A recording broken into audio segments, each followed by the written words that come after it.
Welcome to Fairy Tale Access, where the head fairy's quest is to prove that fairy tales do exist in actual time rather than once upon a time.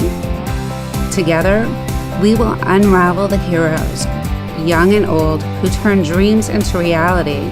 These are the people who still believe in happily ever after. The discoveries will bend even our most cynical non-believers into believing in fairy tales. Hi, welcome to Fairy Tale Access. Today, I am so excited to introduce you to Allegra Pescatore. She is the author of Where Shadows Lie and Eye of the Storm. And you're going to love these. They're so incredibly exciting. What an adventure. Thank you. It's a pleasure to be here. So you're calling in from Pennsylvania. I am. Little cottage in Pittsburgh. Oh, nice. How's the weather? The weather is cold. It's chilly. I know. It's starting so early. I loved your books. So let's start with Where Shadows Lie. All right. This book took you a mere 20 years to write. Yeah, 20 spare years. I had them in the closet. How come it took so long? I mean, it's exceptionally an adventure. Well, I think it was the book I kind of had to practice my craft on. I wrote it about 5 times in full and then threw it out and started over from scratch from the ages of about 10 or 12 all the way into my 20s. Wow. What made you write this kind of story? It's hard to say exactly what initially inspired me to write it. I had been writing and kind of storytelling my whole life, but when I was diagnosed with a genetic condition, I knew I wanted to write a fantasy story with a disabled protagonist, especially a disabled protagonist with an invisible illness, because I just hadn't seen much of that out there, and I really wanted to represent my, my community. Well, tell us about the main character. What's her disability? How did you create her? Where did you draw from the way that she reacts to society and moves through it? Sure. So Eleanor is the main character of Where Shadows Lie. She is affected by a childhood illness called wasting fever. I didn't draw from a specific real world disease, but I was inspired a little bit by polio, a little bit by my own condition of Ehlers-Danlos syndrome. And I wanted to write something that really showed the struggle for someone who has limited mobility and uses mobility aids, but doesn't technically have to, and the struggle to be perceived by society. I also wanted to write a heroine who was a little contrary and who wasn't, loved by the rest of the cast. So I did not want to write essentially, this disabled character who just inspired everyone. That's a problem in media. I wanted to make her a real person, so I tried my best to. What age group would you say the book was geared towards? All my books are fairly adult. I swear a lot in them, but I do think that, mature, 18-year-old plus should be absolutely fine. Yeah, it was a great story. So what type of places influenced the layout of the grounds in the story? Oh, man. So I grew up in Italy, in a little artist commune in northern Tuscany, and I've had the absolute privilege to travel all over the world. I've lived in the Dominican Republic. I've traveled all through Southeast Asia, India, Ethiopia. I've been to Japan, all through Europe, and that was absolutely a major influence for me. When I was creating the world of Where Shadows Lie, I really tried to move away from the traditional Eurocentric fantasy And I wanted my tropical islands and my deserts and my, glacial northern regions that weren't Scotland. Okay. That definitely explains it. But it's such a good whirlwind and twist, the way that you laid it out. Thank you. So did you take creative writing in high school, college?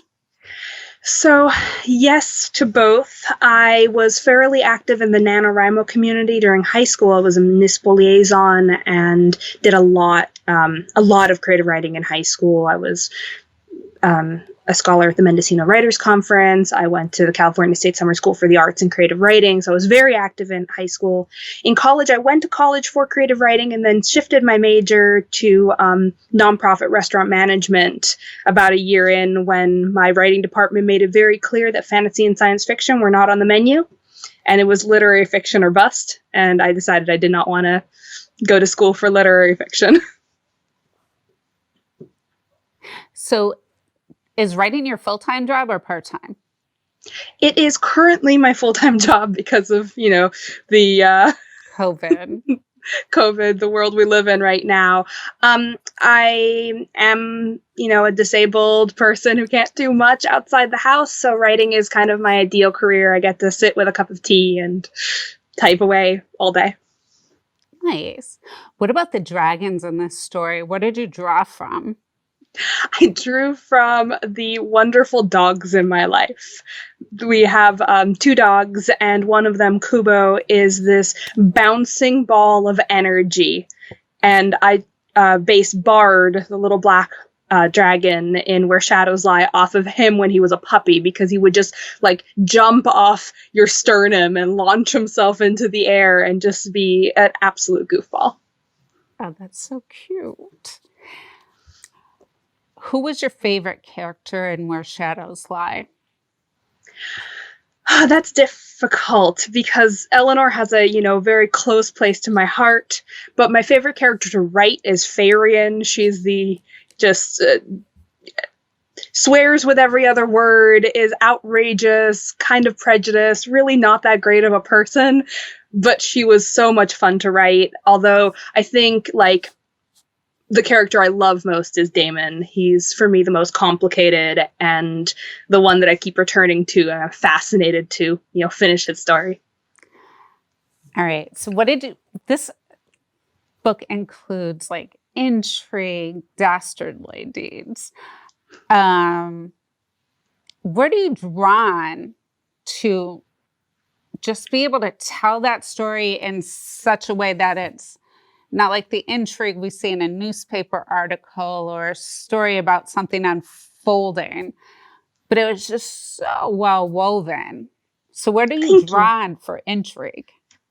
I've read a lot of intrigue books. It's kind of my preferred genre. I also run a lot of D&D games and other things where I'm having to weave those things live, and I don't get to go back and edit after the players have already discovered a piece of information. So that definitely helped. Mostly I just have spreadsheets and spreadsheets and spreadsheets of color-coded pieces of information. I usually work from the end. I will find what the piece of intrigue is that they have to discover, break it down into what components they'll have to find, and then pepper them backwards through the chapters. That's a good idea. Is it all over your walls? It's at times. My poor husband has come down and found the entire kitchen table and just covered in Post-it notes and index cards, and my hair is out to here, and I've drunk 10 cups of coffee, and I look like a mad scientist. And just because I found one piece of information that was wrong, and I had to reconfigure my entire plot. Oh no. What about the meditation that exists, or the type of prayer throughout? What drew you into that, and what religions or countries did you pull from? Well, so yes, in Where Shadows Lie, there's a big religious component. I've been fascinated by fantasy religions ever since Dune, with the, mantra, I will not fear, fear is the mind killer from there. And so when I was doing the edits, when I was revising it, I felt like there was this hollow gap where religion should be. And the draft before this final one, I decided I'm going to go in. I'm going to develop this religion that I've been kind of skirting around because I'm not a particularly religious person myself. So I really tried to base it off of primal fears and the community needs. So each of the gods within the world of Where Shadows Lie have two aspects that they represent, such as honesty and justice for the one that Eleanor follows. And I just tried to, do my best to have something that would be a little bit of an earworm, these little prayers and mantras that they could repeat over and over for themselves. So tell us, all right, so you have all of these dragons. There's a sapphire, ruby, diamond, an emerald dragon, and a silver dragon, and an onyx. So tell us how you came up with that. So for instance, the ruby dragon is the goddess of intrigue and tolerance. That was really good. And I love the little quotes with them. Yes. So they're little mantras.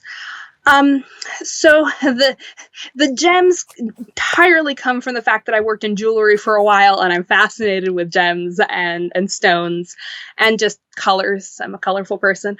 But the actual little mantras I worked on for years. I have several friends, and we would write down like a paragraph or two of what we wanted to convey, and then we'd boil it down and shrink it down until we had like 2 or 3 sentences that tried to, capture it. And it specifically came from the decision to do it. I was with one of my my editor, my content editor, Tobias. He is one of my best friends, and we've been working on this since we were teenagers. And we were on a roller coaster. He doesn't like roller coasters very much, and it was way higher than we expected. So we were going up the, incline, and there was this gap, and there was no getting off the roller coaster. And I just turned to him and said, okay, Dune mantra again, going back to Dune. And we just sat there holding hands, reciting, I will not fear, fear is a mind killer. I will face my fear. I will let it pass through me the entire way up, and then scream the entire way down. So we wanted to have that for our world. We can definitely see some of that in the other book, Eye of the Storm, but we'll get to that in 1 second. But I just wanted to share, like, with the dragons, how do you pronounce the diamond dragons? Kenetosa. Kenetosa? And where did you come up with these type of names? Those type of names are purely that adolescent phase where you just stuff a whole bunch of letters together. In fantasy, there used to be a lot of apostrophes, but I just took them all out at one point because I was just determined not to write another fantasy that was just unpronounceable. And I think the dragon names are the only thing that remained from that phase of my writing. I know, but this is a diamond god or a diamond dragon. And the oath of the white dragon is, when all is dust around me, I will endure. So it fits like that whole diamond premise, but every single dragon is like that. Like, it's so key. I loved it. Thank you. I had a lot of fun with it. Yeah, 20 years. I'm sure you did. Can't believe it took you 20 years. And then it took me 6 weeks to write the next one. Eye of the Storm. Yes. This was crazy. This was so completely different from this. This was like rage, and it just drove me to read it. Like I was angry with the characters. I wanted revenge, and I couldn't put the book down. It kept me up for days. And the whole central thing is kept us up too. I'm sure 6 weeks, and it's so well written and edited. Thank you. Erica and I were very angry at something. We're very salty at something that happened. And so we said, all right, we're angry. We don't want to take it out on the people who did this because what they did was reasonable. We're just salty about it. So let's write a book about blowing up a mountain of salt. It'll be cathartic. And so for 6 weeks, we didn't sleep pretty much. We existed in this constant state of, being at work and both of us like typing furtively on our laptops and then staying up all night and continuing to type. And yeah, no, 6 weeks later, we had a very messy manuscript, but it had all the core components that still remain to this day. And then this summer for me was very much this turning this 120 word messy 6 week draft into something that was like, we added 60,000 words over the summer, and the entire codex plot line got added during the summer. It was a pretty wild experience. That was really wild. I love the codex experience because we didn't know who it was. And reading through it, like there were parts where you're like, if this is just a game, I'm going to be so angry. And then you're like, no, it's not a game. Something else is happening. And literally you have to go to the end to figure it out. And you're like, that's so, it was really well done. Thank you. I feel like writing Where Shadows Lie and writing all the intrigue there very much prepared me for writing that.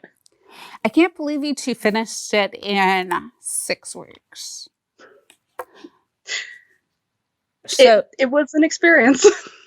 The pirates versus the corporation. Yes. Pirates versus the corporation. So was the anger that you experienced in real life with a corporation or a group of people? No, but it was a group of people in a position of power. But more generally, I won't go into my political stuff, obviously, but it felt very timely. Like we wanted to write something about, people raging against the machine. And it seems like giant big corporations making a mess of things seems to be a theme in pretty much all my books. I realized that very recently, and probably should deviate from that a little bit. But in this one, I thought it was really fun to have this enemy that was so huge and so big and so insurmountable, and have a team of 7 people try to take it down. It was extremely well done. And I love all the people involved. The ending left you gasping because you knew something was off about one character here and there. Yeah. But you never expected them to... Well done. Try not to give it away. You never expected them to do what they did or find out who they really were in the scheme of things. Yes, that character is, I think, the key to the entire novel. They are not necessarily everyone's favorite character, but I do think that they are the character that makes the book work. Because without it, it would not quite be the story that I wanted to tell. I wanted to tell something that was a little bit more complex than just good versus evil. No, I mean, there's the 2 girls and how they met, and one saved the other, and they're most unlikely pair to ever be friends, but yes. Now they're bonded to each other, and, you were enraged at what was happening because, it related to, possibly like a rape. And yes. Then you're just, so the whole process there, you're just like so enraged. But then on the other side, you're looking at all these obstacles and the difference from what it would be in real life to what was really going on at that moment in time and how it actually saved these people, which was really crazy. The entire Vera-Lonnie dynamic is basically the closest thing to writing the dynamic between myself and my co-author as we could get. Like, these 2 characters were very near and dear to our hearts. She's very, passionate and gung-ho and just, she's a fighter. And I'm very much a little bit more of a soft and hide in my attic writing sort of character. So Lonnie and Vera were a way for us to kind of get to know each other as writers. How do you 2 know each other in real life? Because the relationships play out so well. The aggression and anger and total rage at things that are happening and crumbling around them. So I haven't read a book that just would have that much rage, like it inspired you, like me as the reader, to be like, this is making me really angry. I want to find out how, but I want to find out what happens. Are they going to be able to work this out? Are they going to be able to overcome this? How are they going to do that? But I love putting characters in impossible situations. It's basically my hobby. Like, the more they suffer, the happier I am. But as far as me and Erica, we met on a text-based roleplay forum where we worked at basically someone else's fantasy world, and we wrote hundreds of thousands of words together, going back and forth and developing characters. And we didn't really know each other at the beginning, and we just wrote together. But suddenly I remember this distinct moment. It was New Year's Eve. And instead of partying, both of us were at our computers in different states having a write-off.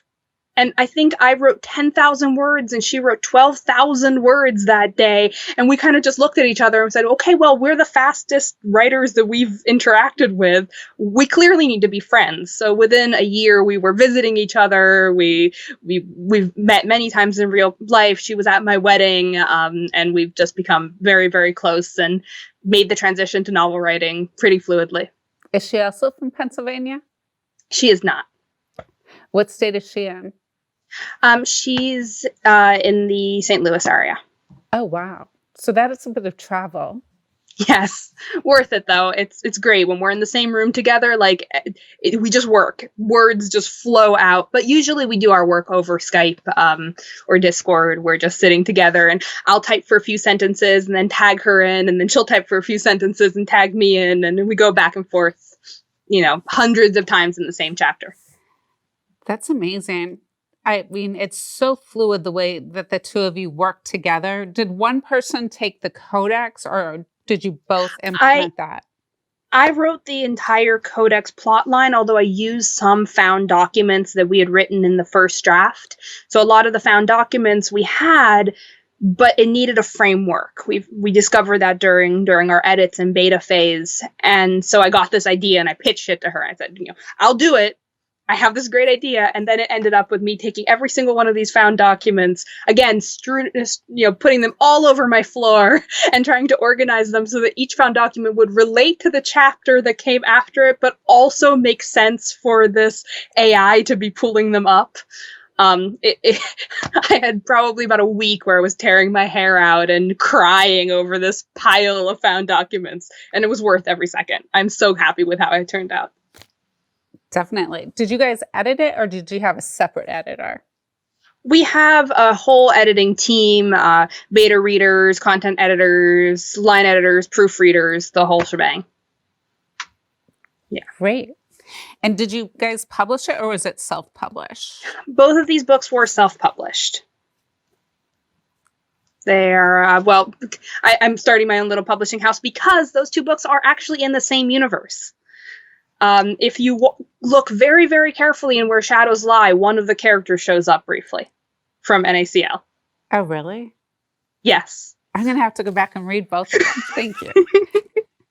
They are in the same universe, and I think actually reading NaCl, like, you read them differently once you realize that. The Where Shadows Lie universe and book has a lot more shades of gray when you realize that the gods from one world are related to the gods from the other. Oh, that was a whole nother intrigue part. That was really well crafted. Because you're like, well, the whole codex, you're like, are these gods? Who are these? You know what I mean? Or is it just a computer? Is it just the interface? What's going on?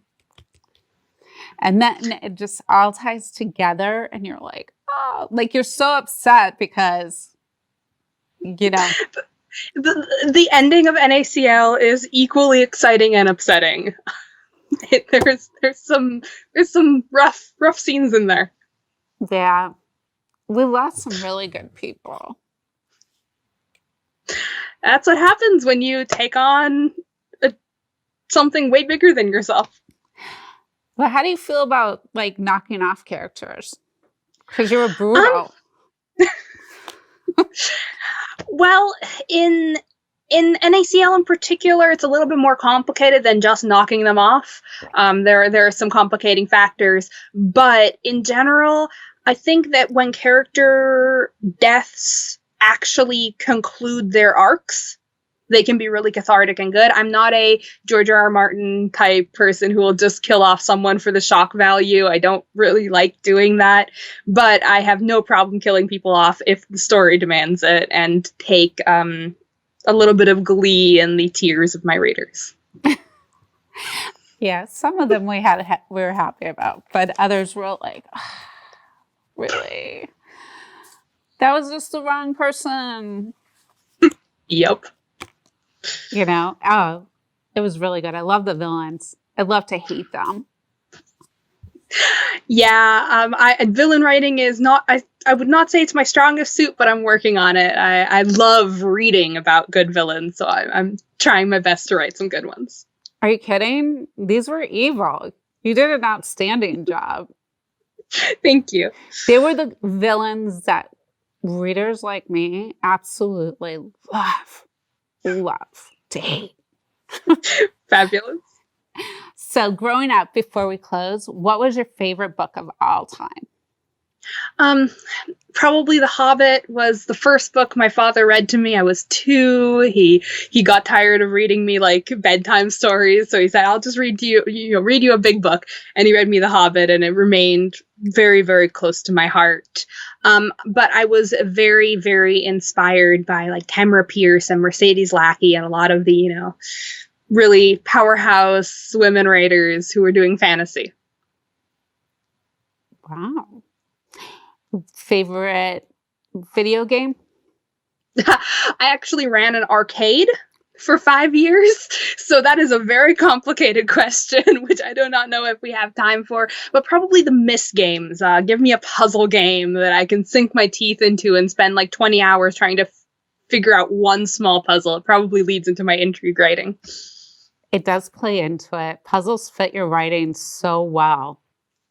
I'm a big fan. I should write a mystery novel. Like one day I will, because I love like uncovering a mystery. Eye of the Storm is almost like that, because we're uncovering layers as we go. And then there were little things along the way that clued us in, but I really had to think about it. And I didn't really catch those nuances until the next day after I finished the book. And I was like, that's how she drew me in. But thank you so much for sharing so much about how you write the books. They're exceptional. We're looking forward to seeing what you come up with next. Thank you. I'm so glad you enjoyed them. And thank you so much for having me on today. Oh, it was my pleasure. Until next time, keep asking questions. And if you want a new author to look at, Allegra Pescatore, she will not let you down. We'll see you soon.